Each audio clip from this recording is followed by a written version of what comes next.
Kerinduan para calon jemaah umroh asal Indonesia untuk bisa ke Tanah Suci akhirnya mulai terjawab.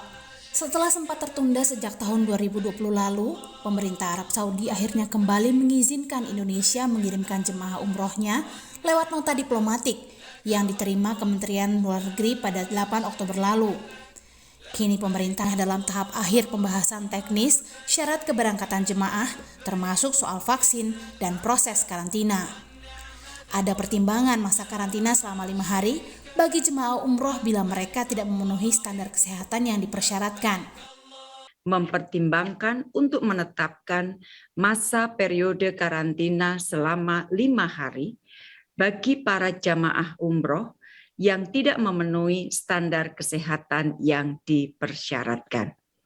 Rekan-rekan media yang saya hormati, tentunya kabar baik ini akan kita tindak lanjuti dengan pembahasan secara lebih detail mengenai teknis pelaksanaannya. Kementerian Luar Negeri akan terus melakukan koordinasi dengan Kementerian Agama dan Kementerian Kesehatan serta dengan otoritas terkait di Kerajaan Saudi Arabia mengenai pelaksanaan kebijakan pemerintah Saudi Arabia yang baru ini. Asosiasi Muslim Penyelenggara Haji dan Umroh Ampuri berharap penyesuaian aturan teknis dan syarat pemberangkatan umroh nanti tidak merugikan calon jemaah yang sudah membayar biaya umroh. Apalagi penyelenggaraan pada masa COVID ini sangat tergantung kepada aplikasi. Yang kedua, kita harus memastikan hal-hal yang sifatnya bisa kita hindari yang mengakibatkan biaya tambahan bagi jamaah. Ini juga harus kita perhatikan, karena bagaimanapun, Mas Bayu, jamaah ini adalah jamaah yang tertunda keberangkatannya semenjak Februari 2020 yang lalu. Sudah membayar biaya, tentu jangan sampai kita memperlakukan kebijakan yang nantinya membuat biaya sangat tinggi kembali, dan harapan mereka untuk berangkat akhirnya tidak tersampaikan karena biaya tidak mampu.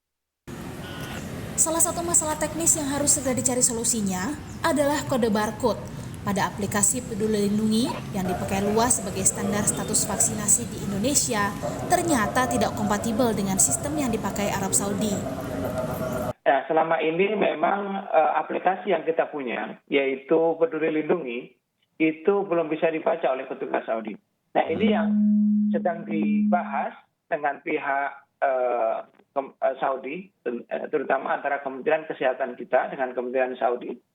Bagaimana kita bisa mengintegrasikan antara aplikasi Tawakalna dengan aplikasi Peduli Lindungi, sehingga bagi jamaah yang sudah divaksin dan tercatat di aplikasi kita, itu nanti bisa dibaca oleh Tawakalna.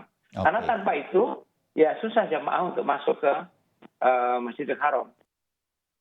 Dalam ketentuan terakhir dari Kementerian Agama, syarat bagi calon jemaah umroh yang harus dipenuhi antara lain berusia 18 hingga 60 tahun, tidak memiliki penyakit penyerta atau komorbid, melengkapi surat pernyataan tidak akan menuntut pihak lain atas risiko yang timbul akibat COVID-19, dan menyertakan dokumen bukti bebas COVID-19 berupa tes usap PCR dari rumah sakit terverifikasi.